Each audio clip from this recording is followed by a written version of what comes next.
Welcome back, everyone. Michael here with Offshore Citizen. We've talked a lot on this channel about Portugal. It was obviously a significant place to go last year. We had quite a number of clients who did D7 visas, quite a number of clients who did golden visas, quite a lot of clients who were European citizens and still went to Portugal. It was a popular place. Now, the interesting thing there certainly is the path to citizenship. I mean, among other things, there's the NHR makes it attractive, and people tend to like the quality of life, etc. But one of the things that was really cool was that you could potentially get on the path to citizenship without actually living there, and that's pretty unique. There's not a lot of places that you can do that. Now, the main way you would do that was through the golden visa. However, at the end of the year in 2021, there were a bunch of changes starting January 1st, 2022. They brought out a bunch of different requirements in it. And this sort of changes the landscape on what are the best investment options. So I wanted to spend a little bit of time talking to you about my perspective given the new rules, and maybe give you some insights into what should you invest in Portugal for the golden visa in 2022. Let's dive in. Before we do, if you haven't already, please hit the subscribe button, hit the all notification bell. If you like our videos, please give them a thumbs up, share them with your friends. Really appreciate your support. And if you'd like help with relocating abroad, getting something like golden visas or other residencies, getting citizenship by investment, tax planning, etc., please reach out to us. You can book a call, calendly.com/Michael-Rosmer. There's a link in the description below. Or send a message through our websites, offshorecitizen.net and offshorecapitalist.com. Nowadays, what are the options? Well, the significant thing is they more or less removed Porto, Lisbon, and most of the coastline from the ability to buy properties, okay? Put that aside for a second because there are some exceptions. This means that you can buy properties in the interior or places like Madeira. There's a few, like some other kind of less populous, less popular areas that you can buy real estate. You can still do a fund option, but they raised the amount of the fund from 350,000 euros to 500,000 euros. Or you can buy one of these shared units in, say, a hotel development, etc. And so the exception that we should also be aware of, and yes, there's, you can do a donation. I think the donation is probably a rip-off, doesn't really make a lot of sense. And you can do a bond investment, also doesn't make a lot of sense. So setting these up, you say, all right, the one exception to the restrictions on the locations are commercial real estate. You can still buy in places like Porto and Lisbon, and that includes some tourist designated real estate. So there are some exceptions in this carve out.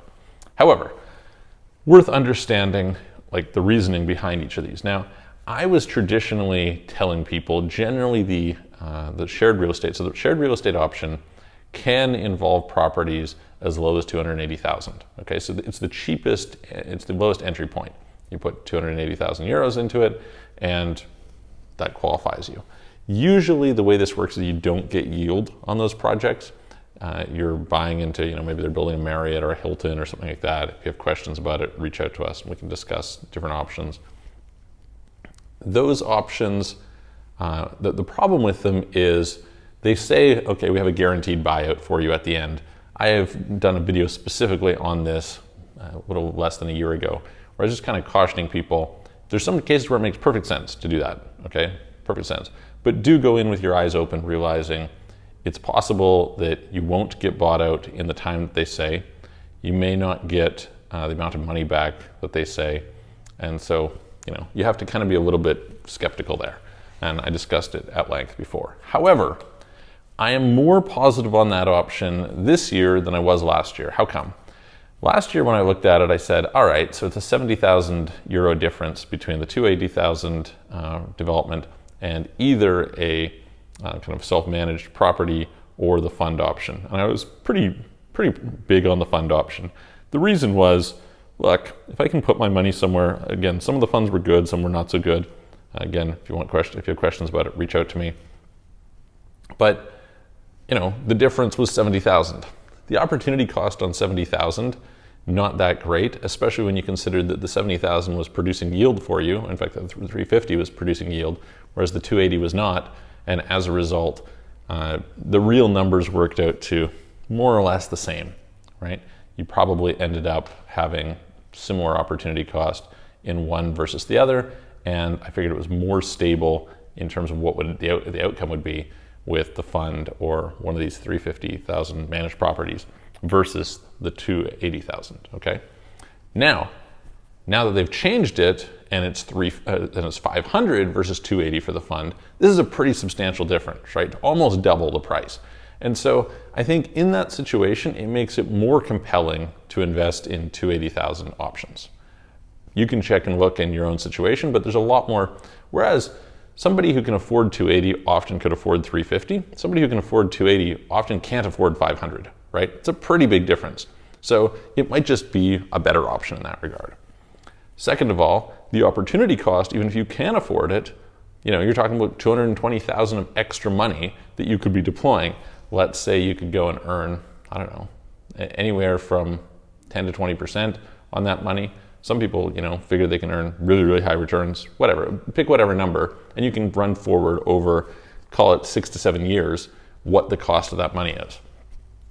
It's pretty high, right? If you just assumed, let's say 10% a year, 220,000 in extra, or 220,000 in extra investment, multiplied by 10%, that's 22,000 a year. When you compound it out, you're talking about around 200,000 in the difference, which is, again, substantial, right? So again, maybe you don't have the ability to deploy the capital, maybe the money is extra for you, so it doesn't really so much matter. Fair enough. If that's your case, then maybe the investment in the funds is the best option for you. But otherwise, this could be a better way to go. This brings me to the real estate investment options.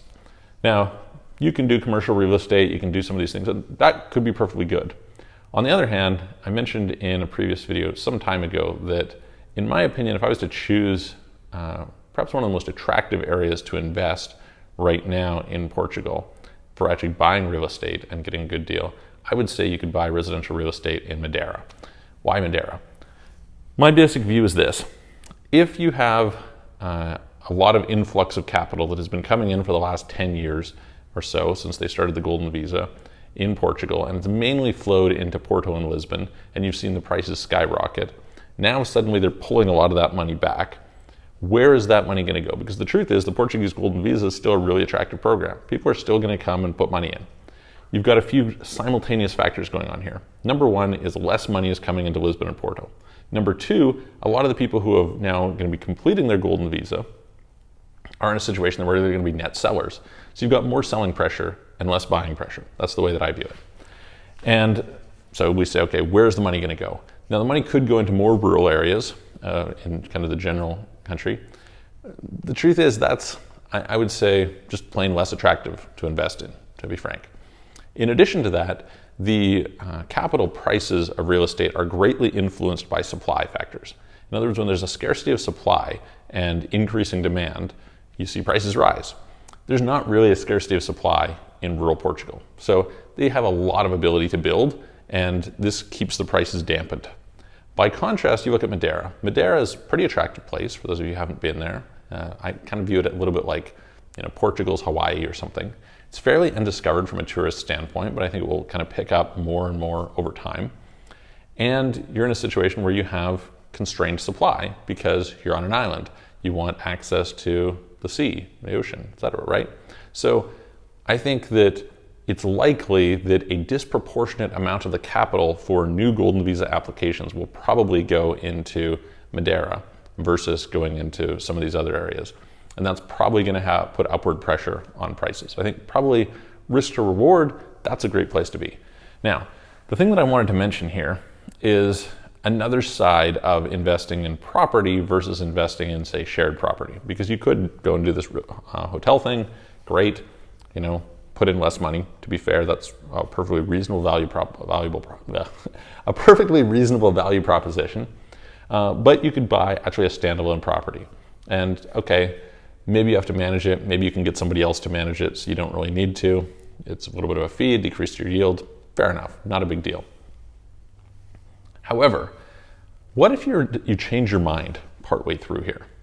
If I put my money into the hotel options, then the money's stuck there for probably 7 years, maybe a little bit more, maybe a little bit less, but approximately that length of time.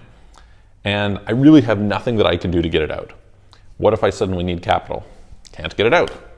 What if I decide, I don't really like this golden visa thing, Portugal's changing their rules, I'm out of here.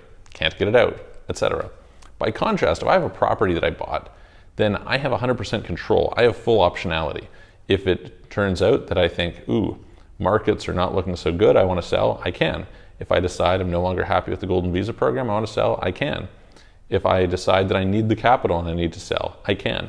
All these circumstances, it's up to me, not them. And I think the optionality is an underappreciated aspect of purchasing a property that you control 100%. So generally speaking, I would say that's an option you should definitely consider. The other two both have some merit to them, but that would be usually my first choice.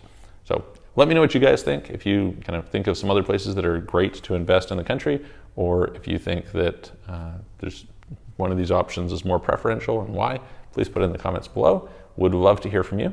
And I'm going to look forward to seeing you on the next video.